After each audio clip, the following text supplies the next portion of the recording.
I've only heard the word Sri Vidya. It is related to the worship of Lalita Tripura Sundari.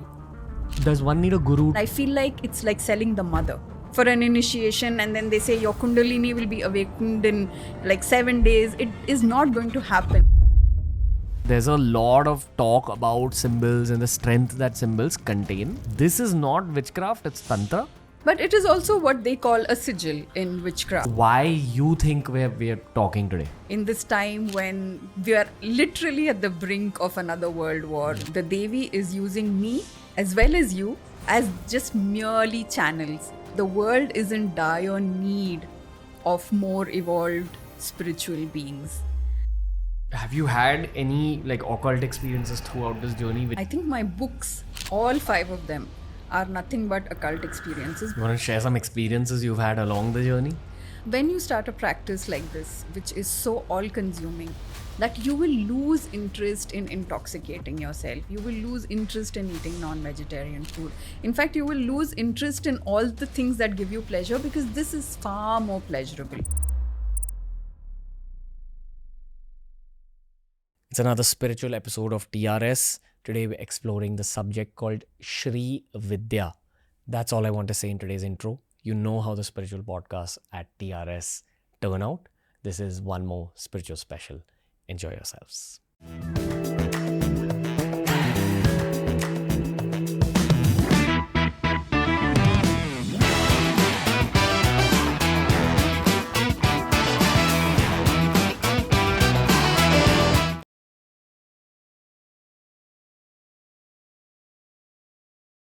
Vinita ma'am, welcome to the Ranveer Show.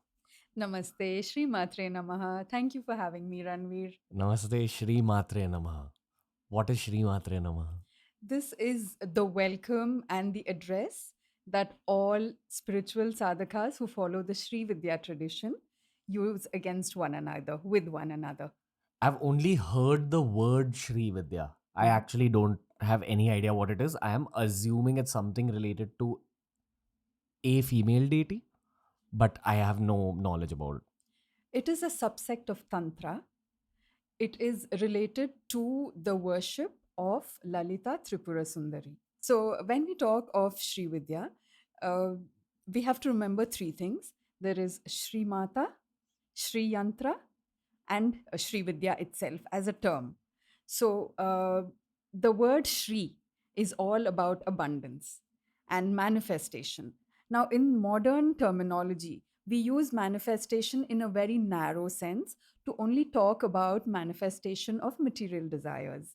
Actually, manifestation refers to anything which is enriching. So it could be your career, it could be enrichment of your health, of well-being, of relationships, and most importantly, of enriching your spiritual evolution. By enriching, you just mean increasing the quantity of, right? How else would you explain the word enriching? Bring about more abundance in that quarter of your life. Like if you look at life in 4 quadrants, you would look at economic gain, which comes through work. Then you look at relationships, which is, it could be family, it could be friends, romantic relationships, whatever it is that you want to look at. The 3rd quadrant would be health, so that's emotional, mental, spiritual, and of course physical. And the last quadrant is self-actualization, which is doing something every day, regularly, as an abhyasa, as they would say in Sanskrit, to improve yourself. So it could be by way of chanting, yoga, meditation, or anything which you feel is bringing out something in you which doesn't happen in the normal course of living. Like a practice which is not a part of the daily lifestyle of most human beings. That's correct. Okay. Which is outside the realm of your routine.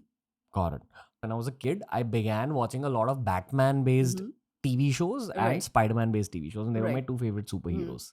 And I always thought that Bruce Wayne and Peter Parker are both actually Batman and Spider-Man. Right. And they have a second side to their human personality. Right. So the first side is your Bruce Wayne and Peter Parker, which is the average human, and the second side is a superhero. True.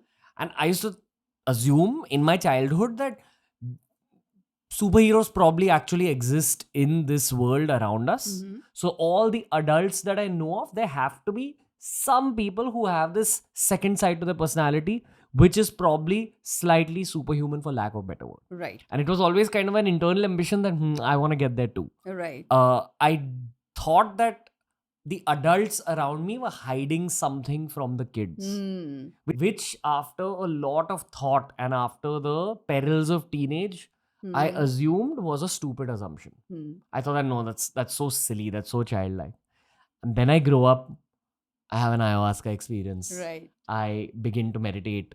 I meet all these advanced spiritual practitioners. Right. Finally, I meet people like yourself, people like Rajarshi sir. And I realized that childhood theory was true.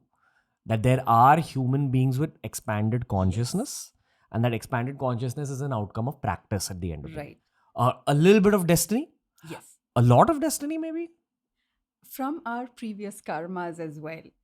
So it's an outcome of practice, not just from this lifetime, but from Yes. a previous lifetime. It's abhyasa, which is practice. But there are people with these beyond this realm kind of abilities. Siddhis. We would call it that. If you want to take the analogy of Batman or Superman, then I think the closest we come is in Sanskrit to talk of the various siddhis, because that gives you the ability to fly, to become vast, to contract and become small. So I totally agree with you that there are superhumans in our midst. It's just that they don't need to show themselves, and they like to keep it quiet. But they know for a fact that they have something which the ordinary human being does not have. There are hordes of people who have switched off from this conversation immediately right now. And they're the ones who will probably never reach that status of getting to Siddhi. Because they have not evolved enough to reach there. I think the first step in evolution is openness. Right. To just be ready to accept that the world is not what you were conditioned to believe that the world is. And to understand that there is enough space for dissent, there is enough space for dialogue, and there is enough space for every kind of philosophy to coexist. But we reach a point in our spiritual evolution only from what we have acquired through our samskaras, from our previous lives, and also from this life. So it all kind of adds up. And the beauty in Tantra, particularly in Sri Vidya, is that you are promised bhoga and moksha in one sentence, which is never seen in any of the Eastern philosophies. What is bhoga? Bhoga is material wealth, pleasure, happiness, all of it. Because if you look at the Vedic way of living, it was all about renunciation. It was about giving up, going into the forest. Tantra, on the other hand, is about enjoying. It's very life affirming. It's saying, enjoy this life, take all the pleasures, and then you will eventually attain moksha by way of also acquiring bhoga on the path. That's the beauty of Tantra for me. Got it. I think this is a good point to actually bring in the deity related to Shri Vidya, which is Lalita Tripura Sundari. Right. Can we pull up an image? Lalita Tripura Sundari. It's very important to understand that Lalita means play. Play as in like a stage, set, drama. That is the simulation. This entire life is Maya, illusion. So then we finish Leela or Lalita, which is play. Then we come to Tripura. Now, Tripura means, the triad. And in Hinduism, you have a huge number of triads, starting from time, space, causality. You can take Brahma, Vishnu, Maheshwara. You can take the three gunas. You can take, the three doshas. In Ayurveda, you have Vata, Pitta, Kapha. So anything that you take comes in threes. The triads are very important. So she governs all the triads that exist in the universe, including your waking, sleeping, and dreaming state. Okay. And then there is Sundari. Sundari means the beauty. So it's not just the physical beauty, it's all the attributes that come together for any tattva, for any of the elements that exist in the universe. If you notice, she has her foot on the Shri Yantra. That is probably the most important aspect of it, because it means that she is ruling over the entire cosmos, because the Shri Yantra is a visual depiction of the entire universe. So there are 9 triangles. 5 up, 5 downward facing and 4 upward facing triangles. 5 downward facing triangles are the Shakti. The 4 upward facing triangles are Shiva. And so those 9 triangles also refer to the 9 apertures that we have in our body, the 9 orifices that we have in our body.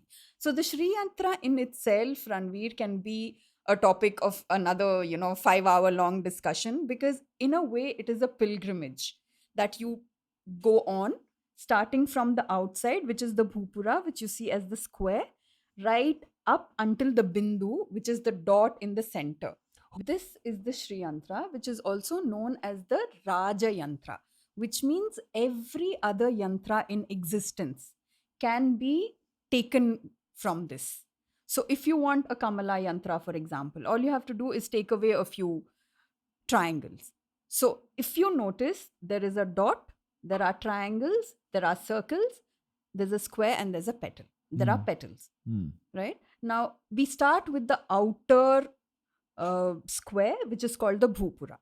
So, which is facing the cardinal directions, and all the energy enters from these directions. Then you have the 3 concentric circles. That could be your 3 states of waking, sleeping, dreaming. It could be any of the triads that we were talking about. Then you come to the 16 petals. The 16 petals, they refer to your 5 karmendriyas, the 5 sense organs, your 5 organs of whatever you want to do karmas, and then also the 5 elements, the tattvas, and the mind itself. So in this respect, you can keep going on with the 9 avaranas. There are very deep explanations to each one. And then eventually it's like you overcome all your sensory perceptions, you overcome all your karmic load, and then you move into the inner avaranas until you eventually reach the point of the bindu, which is when you become one with the universal consciousness. So it's a journey from outward to inside. It could be also a journey from inside to outside. So it could be Srishti Krama or Samhara Krama. But ideally, when you're practicing and you're a novice, it's better to start the journey from outside, because the other way around is an expansive journey, whereas this one brings you closer and closer to the mother. When one receives a Shri Yantra, what is one supposed to do with it at home? Because it's effectively like a murti and it is a symbol, obviously. I have read a book on Western witchcraft where there's a lot of talk about symbols and the strength that symbols contain. That's correct. While this is not witchcraft, it's Tantra. Yes. Um, But it is also what they call a sigil in witchcraft. Sigil, that's Yes. the... It is a very, very powerful sigil, because it is the microcosm and the macrocosm all in one shot, as it were. So what one should do when one receives the Shri Yantra is, first of all, understand that you have been chosen, if at all it continues to remain in your presence, and then to find a practice which is best suited for you. Because with the Shri Yantra also comes the mantras, and the most powerful mantra for this is what is called the Devi Khadgamala. So that also protects you against all the other negativity which can come along with something as powerful as this. Can come along with something as powerful as this. Yes. So if you keep it at home, it is also a magnet for possible negativity. No. When it comes into your presence and you don't do the necessary upachara, then it could be. But once you do the prana pratishta and it becomes a part of who you are as an individual on your path of spirituality, then it's important to internalize it. See, how I see it is, with the yantra and the mantra, eventually the idea is to bring the Devi and keep her in your heart in what is called the Hridaya Guha, the cave of your heart. Just one small pause. For example, the Bhairav Upasana that not only myself, but a lot of people have begun after seeing these Tantra-based episodes. When you're chanting with the mala, you ideally hold it up near your heart and keep visualizing that the deity is entering your heart. That's correct. what you're saying is that when you keep a yantra at home and you begin to do the practices that the yantra requires, Right. eventually the goal is to Internalize it. Because this is what is called Samayachara Tantra, which means that everything is internal. There eventually will be no ritual left. Once the Devi becomes part of you, you become a part of the divinity. Then you have already reached a point where you don't need any external manifestations to worship. does one need a guru to Initially, for Lalita Sahasranama and for all the Bala Mantra and other smaller mantras, you do not need a guru. But at a point where you reach the Lalita Trishati, which is 300 names of the Devi, those have hidden mantras in them. within the names itself? Within the names itself, that is called the Panchadashi and the Shodashi mantra. Okay, so these are very, very potent. Even the Panchadashi is okay, you can still learn it. But when it comes to the Shodashi, because there is one hidden syllable, for that, you need initiation. You don't need a guru so much as just someone who will show you the path. Because I am completely self learned. Only for my initiation into the Shodashi mantra, I did have a guru. And after that, again, it's Swa Adhyaya, which means my learning is all on my own. So I do not prescribe to this theory that you have to pay money to a guru, because there are lots of people out there, Ranveer, who are making huge amounts of money. And I feel like it's like selling the mother. Effectively, it is that. Because Diksha takes practically a minute. You just have to assess if the individual is in a position to actually do whatever he's doing with devotion. Once you assess that, then it's your duty as a sadhaka to help him in that process. You cannot be charging money for it. My request to all listeners is, do not fall for all the things that you see on the internet and sign up for $200, $300 for an initiation, and then they say your kundalini will be awakened in like 7 days. It is not going to happen. This is all only going to come with abhyasa and anugraha. Fair. I don't know why I'm finding it difficult to get into this conversation. I am enjoying it. I am gaining from it. Parallelly, there's a part of me that's a content creator that's still awake, and I'm trying to make it for the listeners. Uh, maybe I want to ask you why you think we're talking today. I think Mata is using me, the Devi is using me as well as you to as just merely channels to put it out there. The world is in dire need of more evolved spiritual beings. In this time when we are literally at the brink of another world war with how the situation stands today, I think we have to bring in this mother feel, the mother effect, the benignness that a mother can bring to this world. And I think the reason why we are here today, Ranveer, is to take her name and to ensure that more and more people understand the importance of this, which has come to us from the Vedas, from Tantra, and from Sri Vidya, of course. As we are recording this, I think it's the 15th of April today. Yes. Yesterday, Iran fired all That's those correct. missiles at Israel. That's right. From a Hinduism perspective, we're in the middle of Navratri. I'm very curious to see what happens in the next. And from a geopolitical perspective, they know India is not in a position to take a stand because we're in the midst of a very important election season. The US is in its own, mire of politics. So it's very aptly timed, I have to say. Iran's really been clever with the timing of it all. So this was bound to happen, but it just happened right now because of timing. I think it was planned in such a way that there will be least resistance. So in my eyes, this is the beginning of a war. Yes, it appears to be, to me too. On a very human level, I have noticed that everyone around me who is inclined spiritually has been having a slightly difficult phase in their life from one perspective of their life. So someone's having health problems, someone's having relationship problems, someone's having career problems.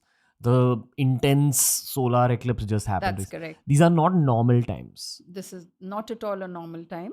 This year in itself, 2024, which adds up to 8, is the year of Saturn. And Saturn is known to be the planet of hardships. So, for people who do not have Saturn as their strong planet, who have some malefic effects of Saturn, it is definitely going to be a tough year to ride through. From what perspective? From the perspective of Grahagati, from the planetary alignments. Okay. Uh, do you want to say anything else about this year? I think for people who are already on the path and who have achieved a certain degree of success in whatever they're doing and are sincere, I think this is a testing time. Like how was a testing time, a lot of, the riffraff fell out. So this year is consolidation of that same energy, is my personal belief. It's not the most simple of shoot days. Things are happening. I mean, the audience won't get to know this because on the edit it's all patched together. We've just taken a half an hour break where the water got Right. spilled across. Um, it's not been an easy podcast for me till this point, and that's nothing to do with you, ma'am. It's just I'm able to always see the questions, see what is supposed to be asked next, but I'm not finding it today. So don't know why that's happening. How are you feeling right now? I'm feeling great. I'm feeling so energized. Devi in my heart is expansive. I can feel her being all around. And I think the spilling of the water was just an indication she's telling us she's here in our midst. And I'm feeling supremely blissful. You requested that we bring up the yantra again because there was something you wish to explain. I wanted to explain to you that any geometric drawing, particularly something like this, which is has consonance with the Fibonacci sequence, with the golden ratio, for example, it does something to the structure of one's brain. And looking at the Shri Yantra actually activates the pineal gland. The pineal gland is a small endocrine gland which is located literally between our eyes. And that's why we also call this the Agnya chakra, which is why we wear the bindi to protect it. Now, what is the role of the pineal gland? When we say the Shri Yantra activates the pineal gland, what does it do? The pineal gland is responsible for the production of melatonin, and in small measures, it produces DMT. DMT is dimethyltryptamine, which is also known as the spirit molecule.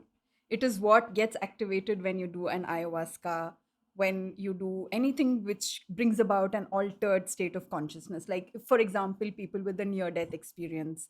So, the pineal gland actually just releases a little bit of DMT at that time.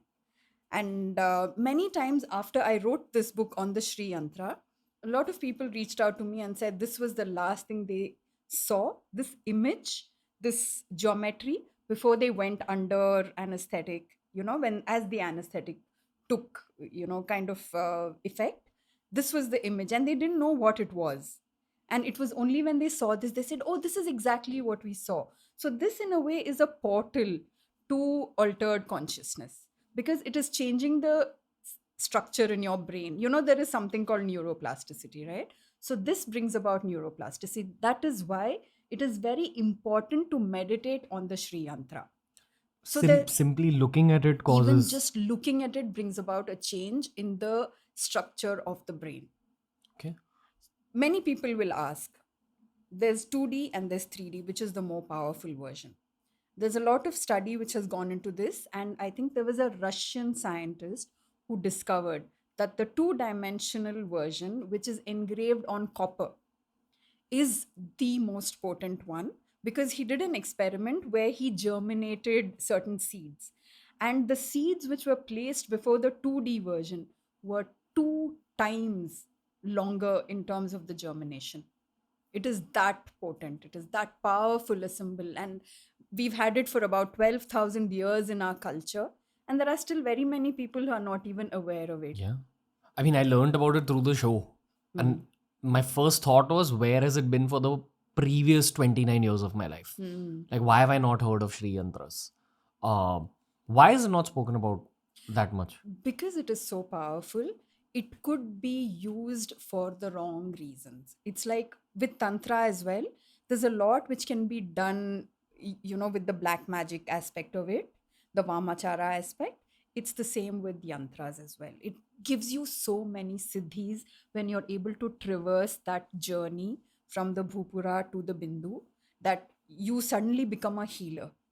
If you've done a certain number of the practices, you suddenly become a healer. Then you start manifesting, you become a manifestation machine, because these are all the different avarnas. So as you cross each avarna, the kind of siddhis that you acquire can give you immense powers.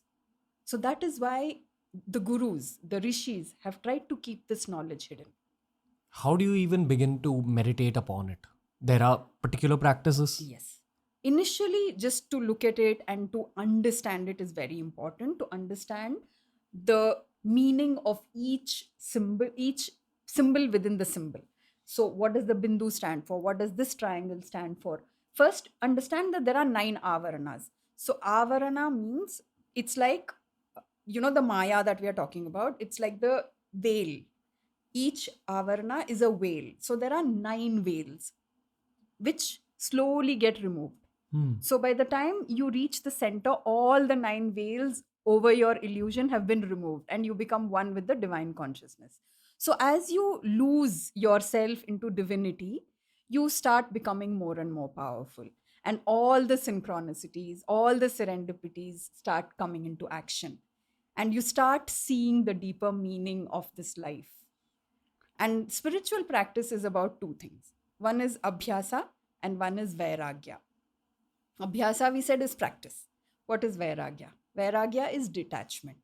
Now, in detachment, it's not the kind of detachment where there are 4 kinds of detachments, which we have to discuss briefly in order for people to not misconstrue what detachment means. So, the first kind of detachment is, the what is called prasava vairagya, which means only a mother feels this when she gives birth.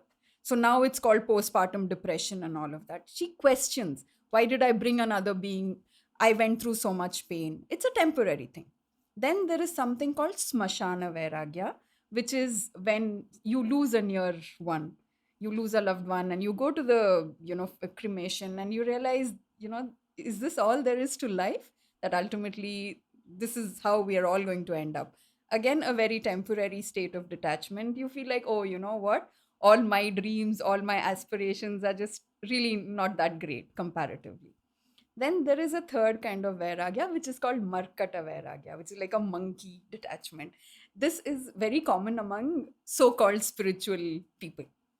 They say, oh, I'm so detached. I don't care about, this. I don't bother about which car I'm driving. It doesn't matter to me. But actually, they're deeply bothered. But it's just like a pretend vairagya, a pretend detachment. And the fourth kind of vairagya is something called, is like when something is not coming to you. So there's this girl that you love, for example, she's not, reciprocating. So you say, oh, I don't even love her. So it's okay. I don't need to have her.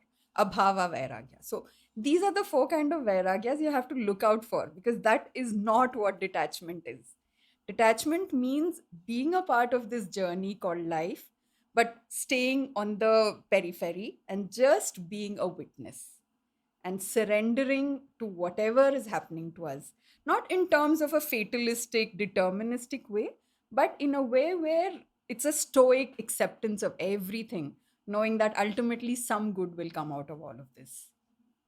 So you're saying that these are the kind of detachments you need to avoid. To look out for. I wouldn't say avoid, but do not confuse real vairagya with these 4 kind of vairagyas which we just mentioned. What is real vairagya then? Real vairagya means you just be like the bubble on the lotus leaf. You just exist, acceptance of everything that comes your way, the good, the bad, the ugly, the beautiful, because that's what Tantra is. It's about acceptance of everything. Everything that exists is divine. So even the pain that we feel, the grief that we feel, it is there for a reason. So real detachment means you are equanimous regardless of the situation. So people, in a traffic jam, there's no need to get angry because there's a reason for it to happen. In any situation, if you find that equanimity, that is true vairagya. That is detachment from this world. Whereas you're still enjoying life, you're loving the pleasures of, the food that you eat, or, the experiences that you have, nothing to stop you from all of that. But don't relate it to your inner core being. Your Sachidananda is beyond all of that. The bliss that you feel is not determined by any external circumstance. What about the Abhyasa side of Shri Yantra Yes. practice? So the simplest way to practice with the Shri Yantra is to start by meditating on the just a simple black and white diagram, 12 by 12 inches. Take a printout and start looking at it for about 3 or 4 or 5 minutes That's it. to begin with. And then you introduce the mantras one at a time. So you start with a very simple Bala mantra, which is Aim Kleem Sauh. I'm Kleem Sahu. Sauh. Sauh. Sau. Sauh. I'm Kleem Sauh. And then you reverse that and make it I'm Kleem Sauh, Sauh, I'm Kleem. So it goes on like that. So that's the first mantra. And then slowly it will start coming to you. What comes next? What comes next? And then you reach a point where you start learning the Lalita Sahasranama. It'll come. It's just a matter of time. It's as simple as that. Simple as that. Very, very simple. The knowledge reaches you once you begin this meditative practice. Yes. So you know what chant to do at the next level. It will come to you from someone that you know, some other sadhaka. You're just in a simple discussion with someone. That's how it came to me. And most of the sadhakas that I know, that's how they've learned it. Someone somewhere, you're talking about the Shri Yantra and they say, oh, have you heard this Khadgamala? And then so you go back and listen to the Devi Khadgamala, which is a description of the entire Shri Yantra with where all the yoginis are placed. So there are 64 yoginis, where all the Chausat yogini, where all they're placed, and what is their role in creation, in Shruti, Sthiti, Laya, all of that. So slowly, slowly, it becomes like an evolution until you reach a point where you start doing the Lalita Trishati and you reach the Shodashi mantra, which is the 16 syllable mantra. That is like the pinnacle of Shri Vidya Sadhana. And then after that, it becomes internal. You don't need to practice it anymore. And you shouldn't jump to this level at the start. You cannot.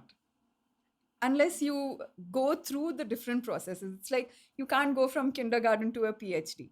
There's no possible way to do it unless you traverse the path of, do your, grade 10 and then that kind of. It's exactly the same thing. It's like a graduation process. Roughly at the start, how much time do you need to give it? That's how a lot of That's listeners right. also think. Yes. To start actually seeing a difference in your own life in terms of becoming a manifestation machine, it takes about 2-3 years.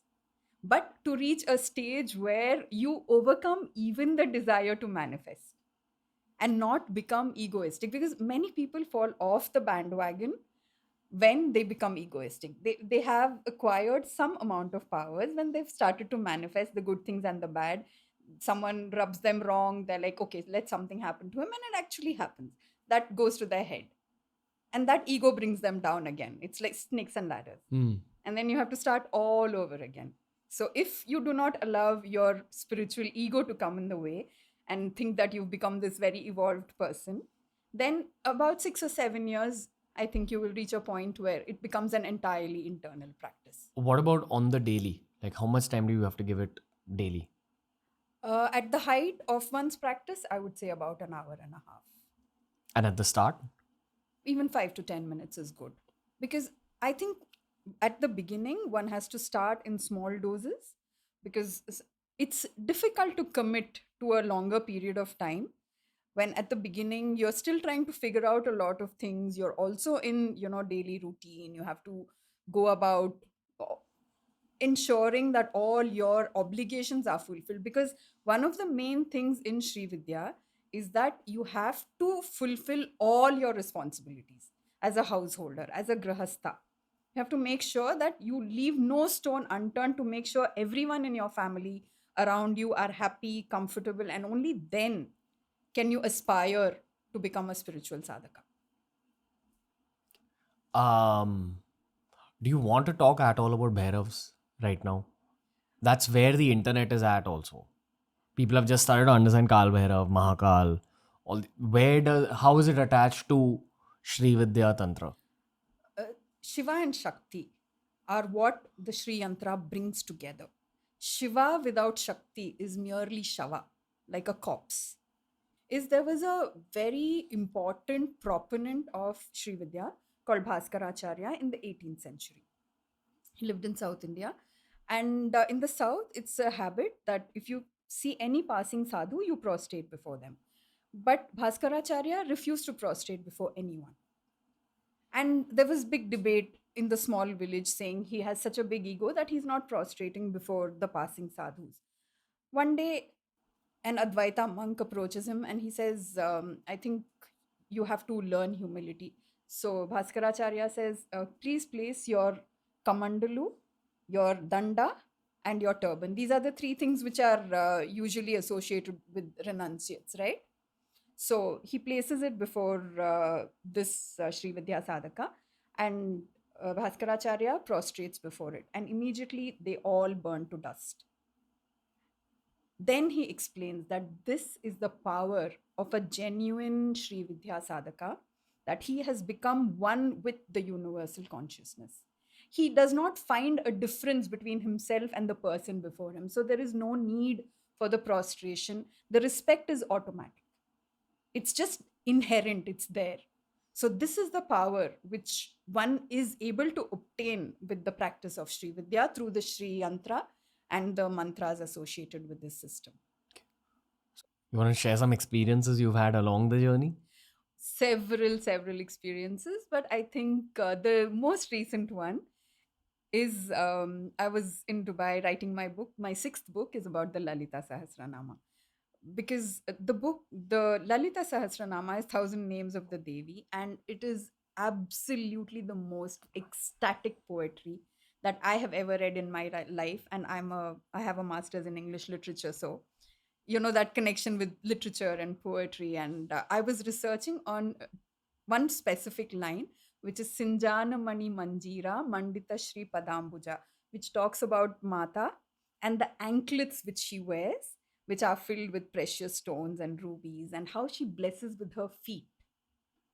Because she's so powerful that just a blessing from her big toe is enough to give us bhoga and moksha and everything in between. And that evening, I go for a walk and I find an anklet lying on my path. The same day when I'm researching about, the story of her blessing with her feet. So small things like this, which for believers, it's quite serendipitous. For people who say it's a coincidence, so be it. Because there are two ways of approaching this world. One is that you think of everything as a miracle, and one is you think everything is profane. Everything is just what it is. In my experience, when you tune into the former, life really begins to shape up very magically. It unfurls before your eyes, and the magic begins to put itself out there for you to see. What's that quote? Magic exists for those who are willing to search for it. I think there's Yeah, something of that kind. I'm also not familiar with it. It's very Harry Potter-esque. You believe it's out there, Right. things really start happening in your life. True. And I've seen that as long as your abhyasa is on, lots of things happen. Yes, a lot of things happen. And in my own career, I think 2018 was when my practice started. I was at the height of my career for the years following that, and I was doing my work plus the sadhana plus writing my books, and things were really going great guns. But it doesn't mean that there are no difficulties. Of course, on the spiritual path, there will always be obstacles, but it shouldn't hinder you from continuing on the path. Accept it with equanimity and say, when you're going through something, it's almost like everything's falling apart. In retrospect, in hindsight, you feel it was not falling apart, it was all actually falling together. Earlier in this conversation, you spoke about how when you actually install the Shri Yantra in your house, you can attract negative energy as well. Yes. That's all I'm going to say. So what has happened? What happens is the negative energy that you attract also gets dispelled if your sadhana is correct. So in every place, in every space, there is always going to be the yin and the yang, the negative and the positive. But just having that image of the Shri Yantra anywhere in your workspace or in your home will dispel the negativity, at least to an extent where it doesn't cause you bodily harm. Are there rules you're supposed to follow if you have this in your house? Not really. You can have it. You can have it. See, again, it's the benign grace of a mother. Does your mother ever tell you to follow like very strict rules? You can be who you are in her presence. As long as you are not motivated by something which is completely, utterly narcissistic or selfish or inhuman. I think it's just the mother being there and taking care of us. Because I know that there are very strict rules when it comes to keeping a shivling at home. Mm. Like there's a lot of rules you're supposed to follow. Yeah, Which is fathers have more rules than mothers for the children, don't they? peyote versus ayahuasca. Right. Similar. Exactly. Yes. I've also come to realize that with ayahuasca, when we talk about the internal deity being Mother Ayahuasca, it's Right. probably it is related in some form to Devi Ma. Yes. I don't know if you've ever gone down that tangent of thought. I have thought about it because I think when you talk about DMT, for example, the universal, it's the archetype of the Divine Mother. Even Carl Jung talks about it. It's the mother is an archetype which you really can't escape because that's where you came from. That's where creation started. So even in all the South American traditions or the Aboriginal traditions, it's always nature is also referred to as a she. Earth is also she. So it goes without saying that everything which is potent, which is powerful, which is benign, and is not vindictive in that sense. So there are a lot of people who say, what if I get the mantras wrong? So what if you mispronounce it? She is not there sitting in judgment. That's why I feel very strongly that on the spiritual path, you should not be fearful. There is nothing to be afraid of. Just surrender. Even if there is some mistake which has been made, it's going to be overlooked in the larger scheme of things. Um, have you had any like occult experiences throughout this journey which you're allowed to share publicly on a platform like this? I think my books, all five of them, are nothing but occult experiences because I don't recall having written them. I do not recall what has gone into the book. Many times when my readers write back and say, how did this come about? Where did you reference it? Where did you research it? I have no answers because I feel I was just a medium to write whatever came to me at that time. And I did not study Sanskrit. All the learning which has happened has been self taught. So if this is not occult, if this is not something which is metaphysical, then I don't know what is Ranveer. And also my own growth as an individual to become the person that I have become. I think it has been a journey which is beyond what I see as normal. Is there anything about Sri Vidya that you'd like to share now that we've given like kind of a beginner's guide and sort of a roadmap? Is there Right. anything else? We've also explained the yantra. Yeah. I would like to say that for anyone who is looking for initiation, if you're a sincere sadhaka, if you are genuinely on the path and you are not motivated merely by material desires and you're looking for a guru, all I would say is just wait it out. And don't even bother about the initiation process because initiation will happen when it is meant to happen. Just don't fall for these charlatans who are selling in the name of giving you Diksha. It doesn't work. That's very, very important. She wants me to put this out there. And if initiation is your only thing, I will do it for you free of charge. I will do it for any of the listeners who assure me of their intent and of their desire to be a true Sri Vidya Sadhaka. How do you gauge if someone's capable? Just through a conversation. And I think once you are so much into the journey, you become a very good reader of human psyche, of the human personality. I would never judge, but I think I would know when a person's intent is not appropriate and when a person is a genuine sadhaka. It's also intuitive because just like my healing is intuitive, there's no method to it.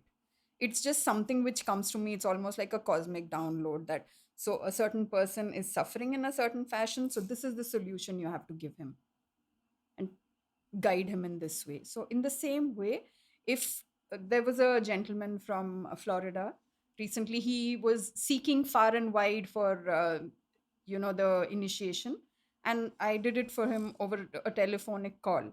And it was as simple as that, and which was something he had waited for more than 4 years, because he didn't have the means to, because he has a very difficult history, so he didn't have the means, so it was done in a minute. And the profundity of that experience can only be explained by someone who's gone through it.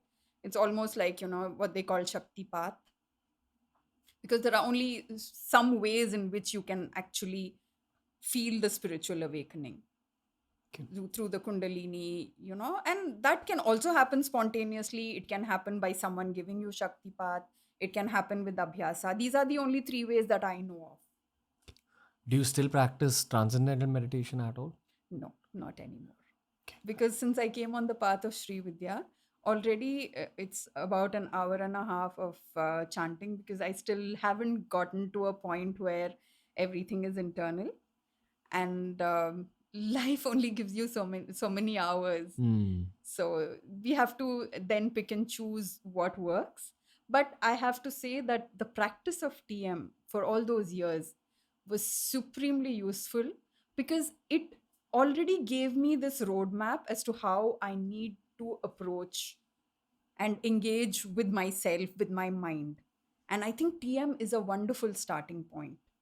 And now it's lost its popularity, but what it holds at its core still is immensely valuable. It's Bija mantra based meditations. That's correct.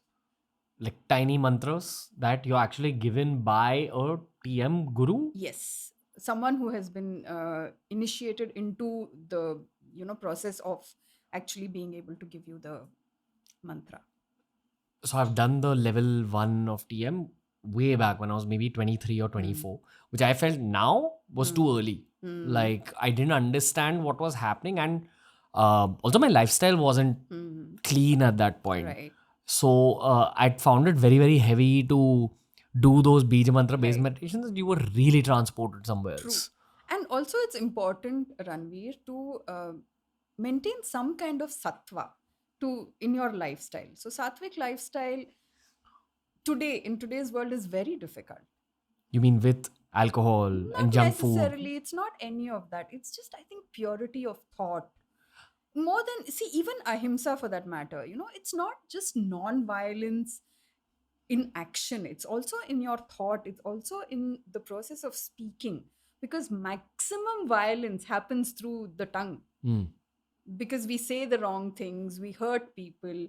So sattva, in the sense that be clean in your thoughts, just do what is right and appropriate for that moment in your thought, word and action. That is sattvic in your lifestyle, in vihara. In the traditional Vedic school of thought, you're strictly prohibited from meat as well as any kind of intoxication. Like this is the general narrative you'll get from most Indians, because most of us are following the Vedic path. I'm not talking about just the Vamachar. Right. Generally speaking, whenever I've spoken to Tantra practitioners, they talk about how some of their friends still drink alcohol, go out for a drink. Some of them smoke weed. Right. All of them, like many of them eat non-veg as well.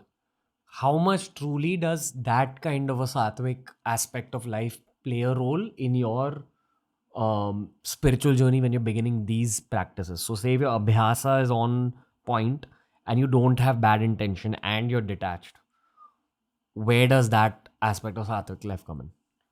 When you start a practice like this, which is so all consuming, that you will lose interest in intoxicating yourself. You will lose interest in eating non-vegetarian food. In fact, you will lose interest in all the things that give you pleasure, because this is far more pleasurable.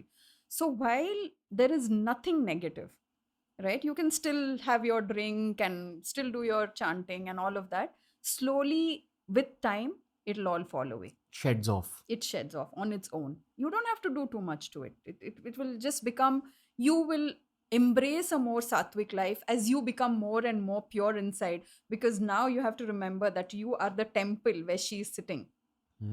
So she starts putting everything in place. And everything then suddenly starts to become cleaner and purer, and everything around you, also your perceptions, start to become cleaner. Is there anything we've missed out on Shri Vidya for beginners? Nothing that I can think of, but I would like to just end with a beautiful blessing, which is from the Rig Veda, which is also related to the Sri Suktam.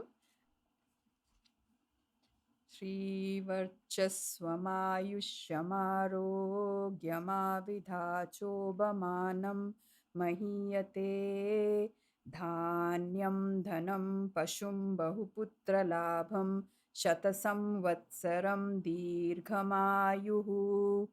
श्रीमात्रे नमः. Shri Matre Namaha.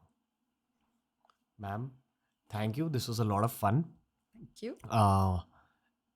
As I said earlier, multiple times, this is a very special day for me. So I'm glad we got to record it and share it with the audiences. Immensely special for me as well, Ranveer. Thank you so much once again. Thank you for being here, ma'am. And I hope to speak to you again. Thank you. Thank you. That was the episode for today, ladies and gentlemen.